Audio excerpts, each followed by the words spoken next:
Kalau itu harus melihat detail ya. Saya, belum berani mengatakan secara detail ya, tapi paling tidak kalau tadi yang teknologi tinggi bisa juga mengenai consumable ya dalam pabrikasi ya, biasanya juga, tapi ini masih terkait teknologi tinggi.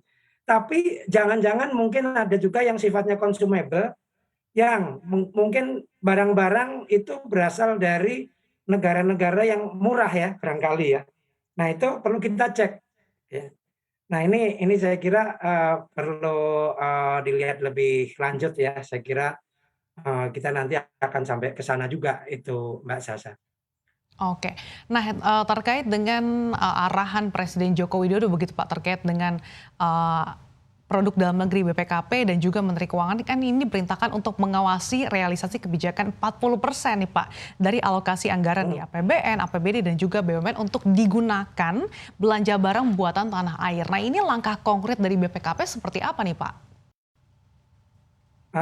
Kita pertama kepala BPKP sudah concern mengenai hal itu jauh sebelumnya, sehingga kita dibentuk ada tim Satgas ya. Tim Satgas dengan apa namanya, keputusan kepala nomor 80 garis miring K garis miring D1 garis miring 2022. Dan kami ini juga didukung oleh 34 perwakilan seluruh Indonesia ya. Nah, apa yang akan kami lakukan? Tentu kita akan melakukan evaluasi baik kebijakan dan implementasinya, baik dari sisi demand, demand itu dari sisi penggunanya, dari pengadaan PBJ-nya, ataupun dari marketplace ya. Jadi marketplace di mana tempat transaksi terjadi itu difasilitasi oleh LKPP melalui e-purchasing-nya, e-katalognya dan sebagainya ya. Dan kemudian juga dari sisi supply, penyedia barang dan jasa. Jadi ketiga-tiganya itu integrasi, itulah kita lakukan evaluasi kebijakan dan implementasi.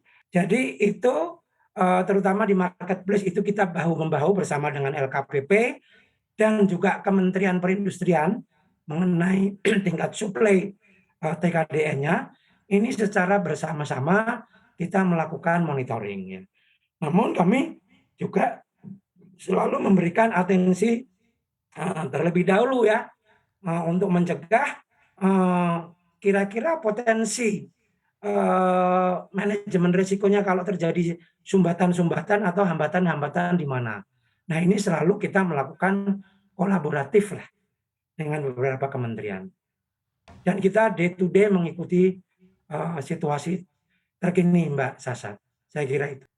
Oke, baik. Tadi sebelumnya Anda sempat mention terkait dengan kemungkinan produk-produk impor yang selama ini mungkin terjadi di pemerintahan daerah begitu karena ada barang-barang yang mungkin lebih murah gitu, Pak.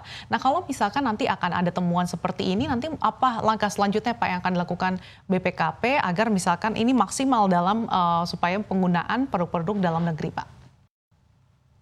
Ya, terima kasih, Mbak. Sebenarnya semua itu ada kriteria dan SOP-nya ya. Jadi boleh mahal ya, tetapi ada berapa persen? Ada preferensi ya.